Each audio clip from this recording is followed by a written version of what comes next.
wish I could have been there to see Caesar die. What an asshole.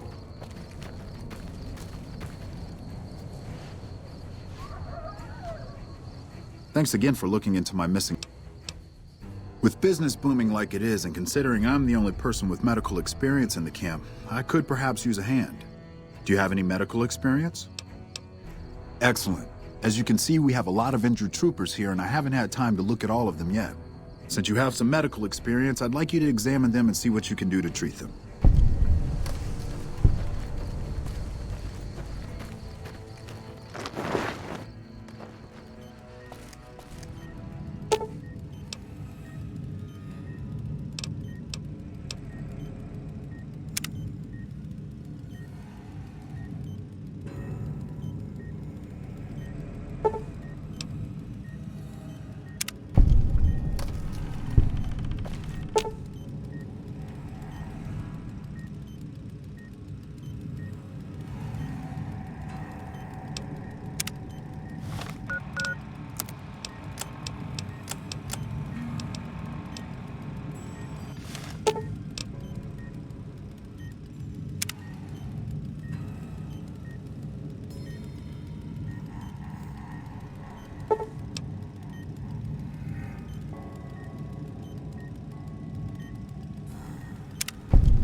There's my little buttercup. What can I do for you?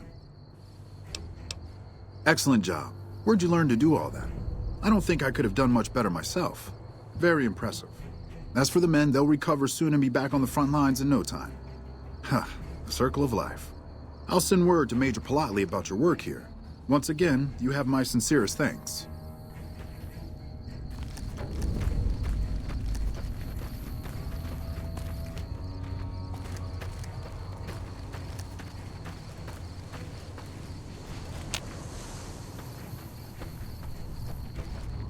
I didn't expect someone as famous as you to be here. Please tell me you're here to help.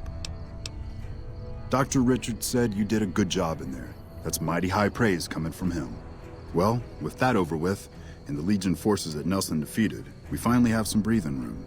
Now we can actually try to strengthen our forces along the river and prepare for the upcoming battle at Hoover Dam. I can spare a few minutes. Make it quick. Not good. We still haven't gotten any support from the rest of the NCR, and the Legion is kicking our ass right now. It's no picnic, I'll tell you that much. My troops are out here every day dying for the NCR, but they've left us out to dry. We have no men or supplies, and we're stretched too thin trying to guard the entire river. If the brass back home could get their heads out of their asses long enough to send support, we could turn this all around. Make it. Watch out!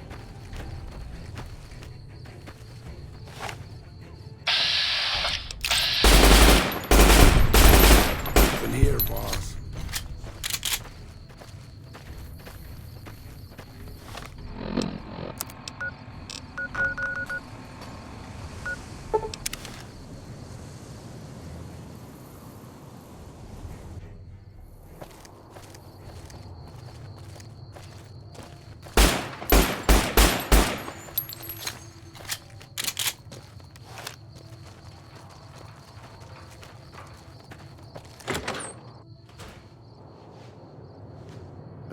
Welcome.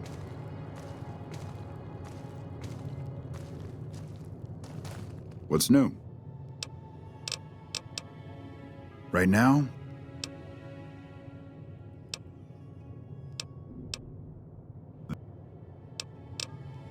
What?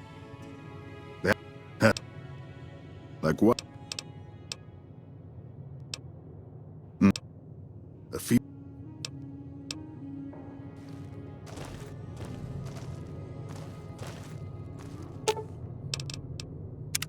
Angry soldier robots with bazooka.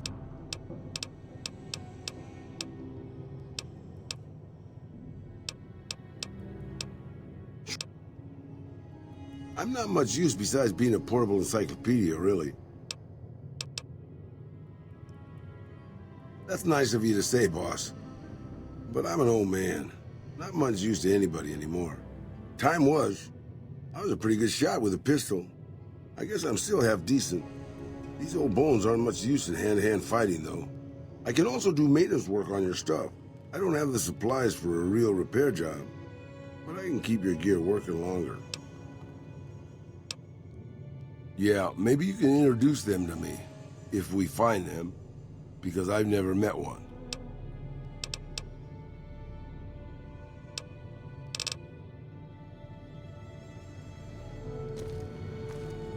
What's new?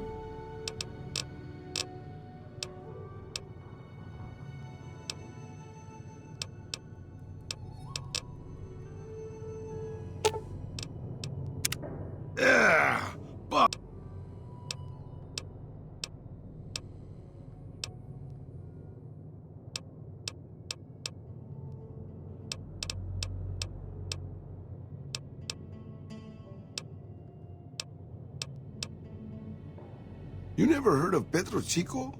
Un amigo de Poseidon Energy. Of course not. They were an oil company in Mexico back before the war.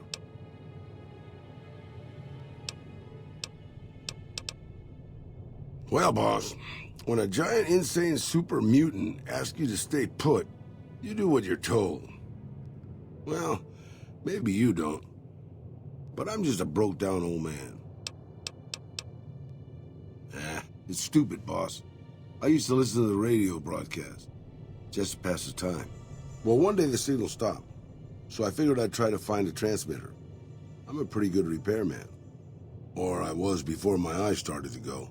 Anyway, I found Black Mountain and offered my services. But Tabitha decided I was useful enough to keep around. Permanently.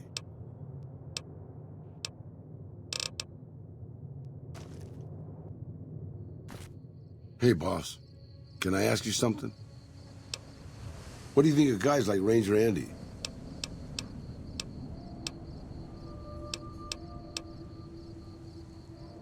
That wasn't what I meant, really. I mean guys who have a world of experience doing what they do, but have to give it up because they're getting old and slow or too injured.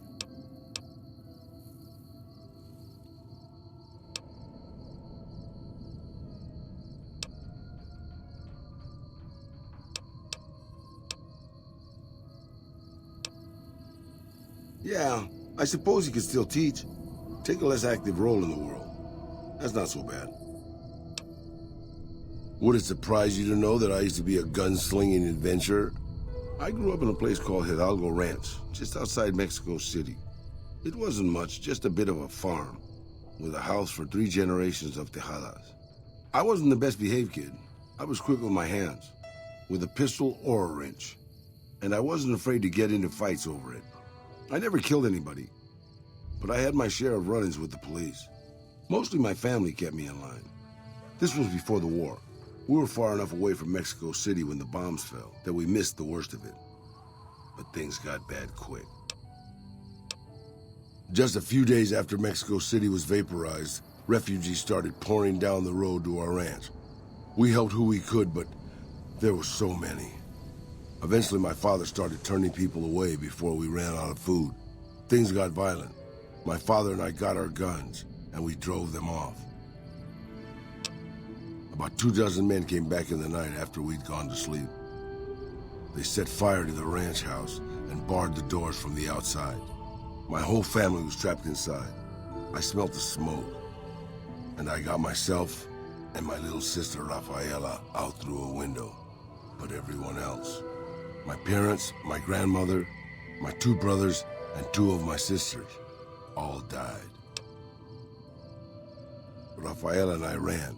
We were pursued by some of the men who attacked our home. But I was always a good shot. The ones who came after us, I killed. The rest, I left be. I had to take care of Rafaela, not throw my life away on revenge.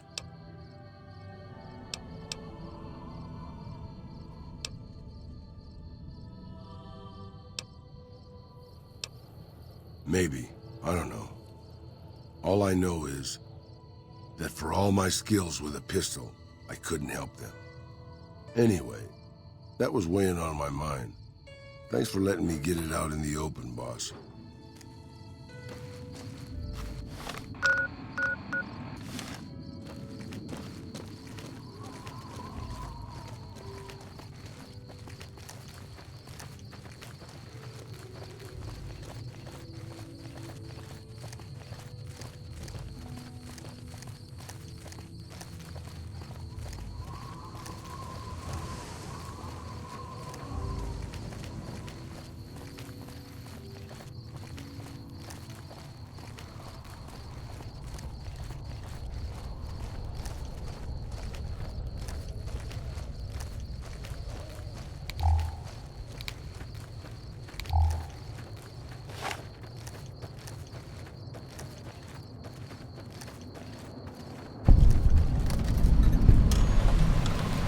Nothing to say to you. Best move on.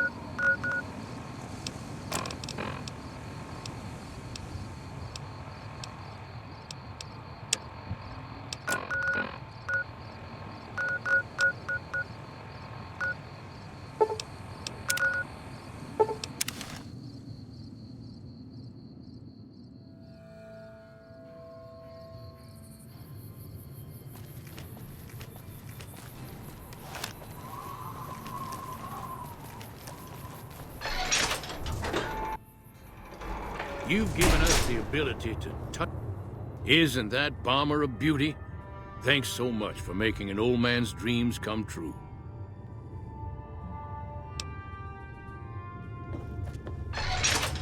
That's a good thing to see, huh, boss?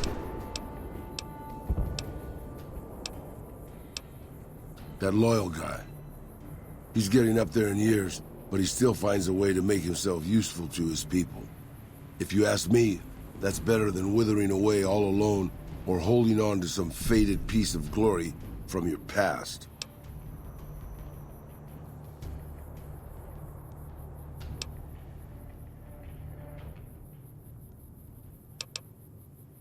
Yeah, that's what I thought too. Old history, boss. After the fire, I knew my sister and I couldn't stay at Hidalgo Ranch anymore. The refugees still wanted me dead. They even put a bounty on me. I remember how scared Rafaela was.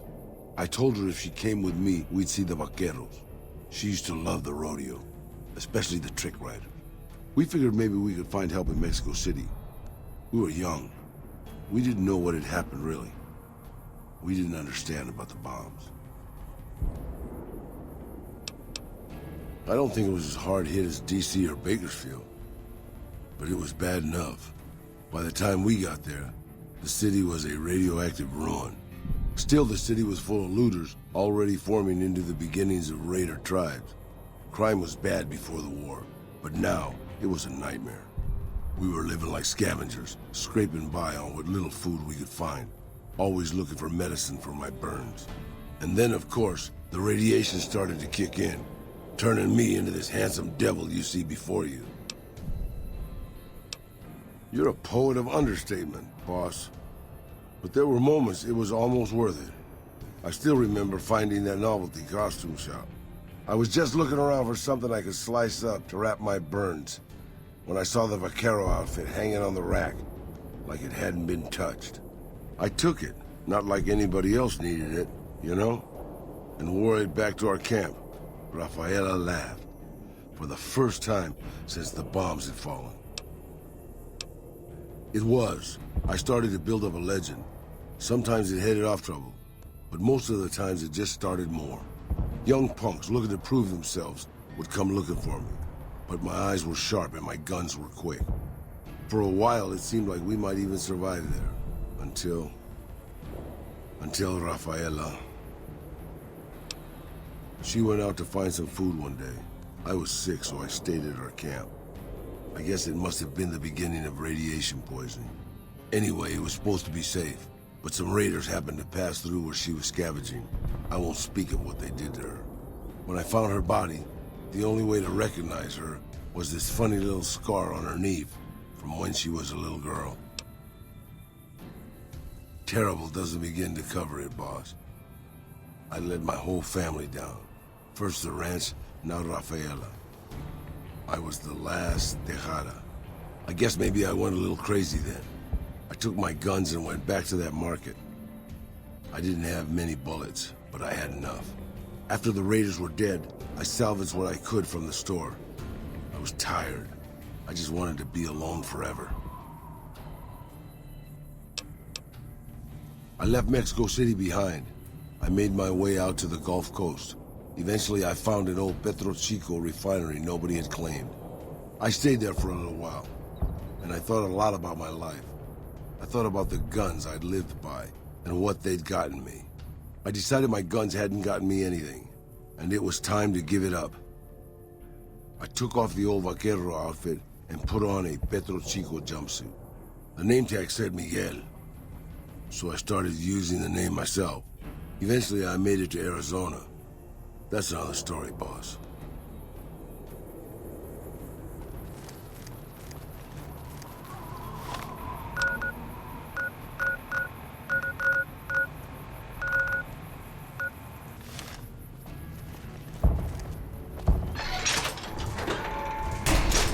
Hello. I've never been so happy in my entire life. Thank you for getting me here. Jack is a great guy. Isn't that...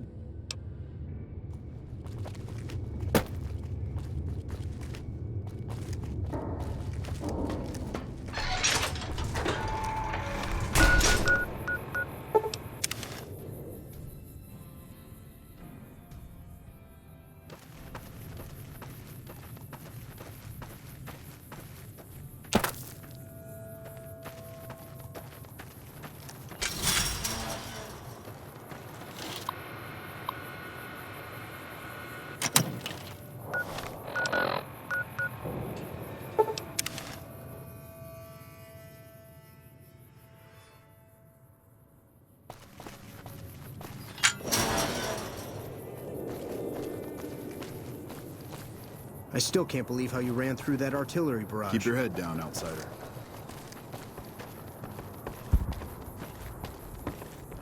I didn't think the day would ever come, but thanks to you, our dreams have come true.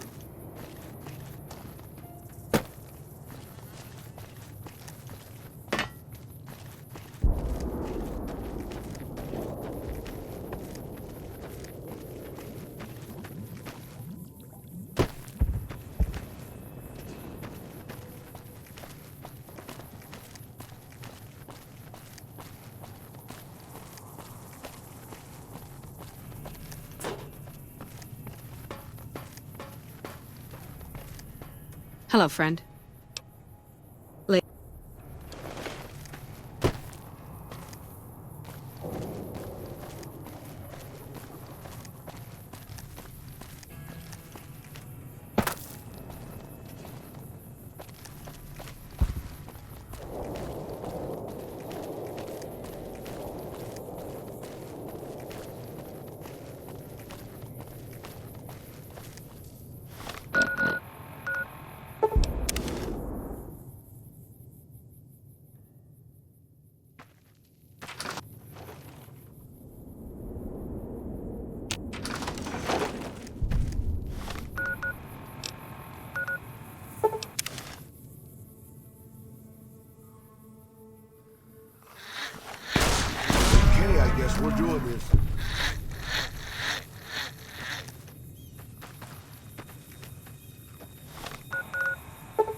You're back.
Hey there.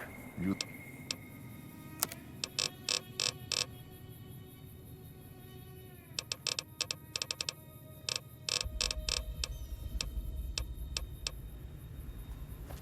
Hey there.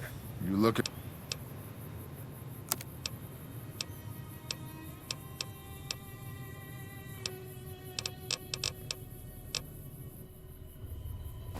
Our rangers are going to show everyone what Hey there, friend. happens when we're pissed off. Guess Jameson won't be showing his face around here again. It's about time.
Need anything? Like I said, talk to Alice McLaughlin. Our...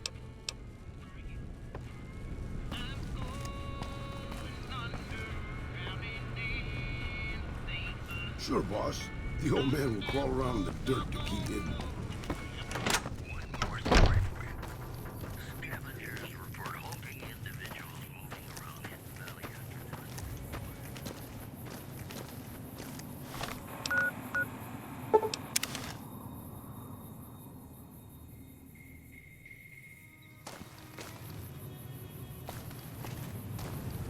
Hi.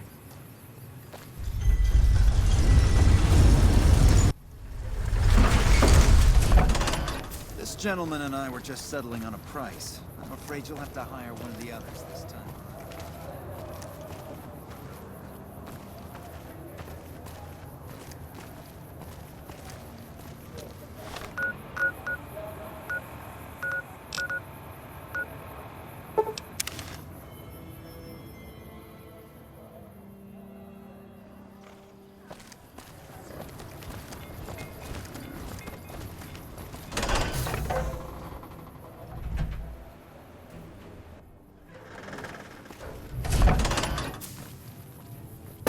my God. Are you the one who saved President Kimball?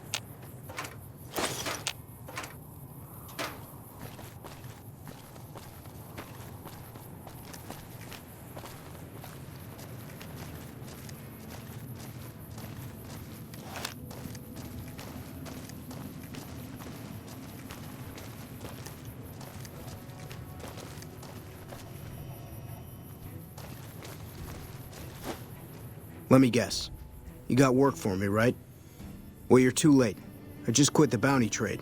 As soon as I pick up some caps that Daughtry owes me, I'm out of this scrapyard. Well, shit. Feel free to stick a knife in the old ego. Thought I made a name for myself around here. Guess that's as good a reason as any to quit this stinking trade. No glory. No easy money, no women, and no glory. Shit. I'd settle just for the women. Because I killed a couple of marks for him, that's why. You ever hear of Jackson? Or Night Terror? Damn right they were. And they were good, too. Till I popped a couple shells in their assholes. Bam. Dead. Finished. Over. See, somebody gives me a job, I do it. Maybe I complain a little here and there, but my shit gets done.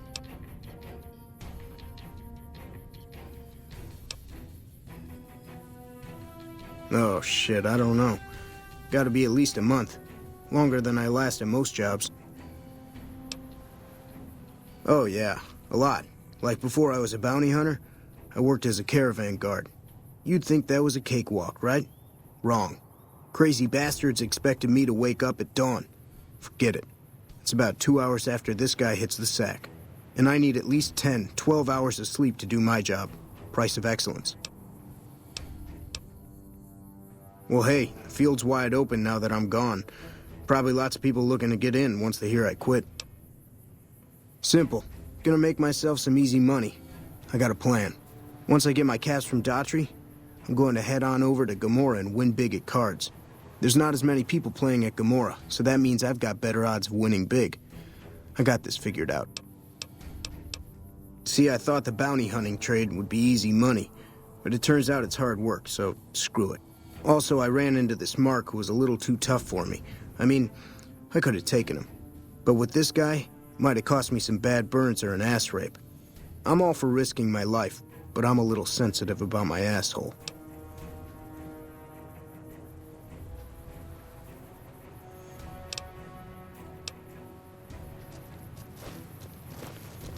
Here to meet with the brass? I'm Bitter Root, first recon. You got a reason to talk to me? You trying to start trouble? Or do you really not know where I got that name?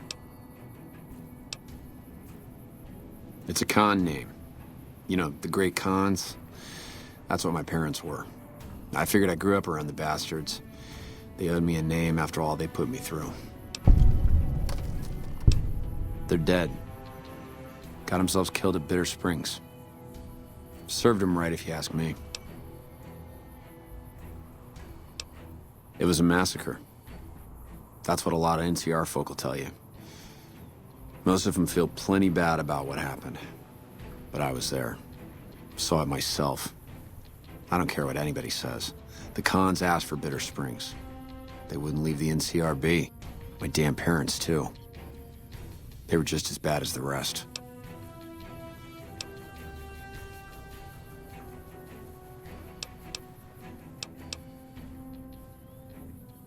Don't I? Mister, you never met my parents. My dad got himself fucked up every chance he got. Always started with folk for no reason. Hell, he was the one who taught me to shoot. You know how? By taking pot shots at NCR, and not just soldiers. Civilians, too. Even kids. Then he'd get high with his buddies and swap tales about the folk they killed. Bunch of animals. And my mom? A couple of times she tried to sell me to some waster just to score some jet. Even the other cons said she was useless. Only reason they kept her around was because she was a... how'd my dad say it? A smoking piece of ass. You're not fully grown till you've taken a beat down. Everybody gathers around and hits you till you're damn near dead. After that, if you haven't begged for mercy, you get to choose a new name. One you'll use for the rest of your life. When NCR slaughtered the cons at Bitter Springs, I hadn't got my beat down yet. I was still too young. The way I see it, Bitter Springs was my beat down. So afterward, I gave myself a name. It's all I got from the cons. It's all I ever want. Guess I could tell a pretty good story if I had a mind. But the truth is, I don't know. Just got lucky. They brought me to Daughtry after the battle. He was just a captain back then. Guess he saw something in me. Knew I didn't belong with the cons. Maybe he felt bad, too, about how his men killed my folks. I told him he did me a service, but he didn't believe me. Still doesn't. He's a good man, Daughtry. Doesn't act like it sometimes, I know. But he didn't have to take me in. Guess not. I don't mean nothing by it. You really want to talk to somebody, try 10 of spades. He's always got plenty to say. Me? I'm here to do my job. For now, that job is shooting fiends. While, I guess. I don't keep too careful track of time. I like to keep things simple. Just focus on now. That's why they made me a sniper. You let your mind wander back a ways and you lose sight of what's in front of your eyes. Good way to miss a mark. Yeah, look, he's not my real father. He just looked after me for a while. It's a long story, and I'd get tired of talking before it was through. It's like I told you, You a merc? Well, then I guess you want to talk to my father, Major Daughtry. He's our CO.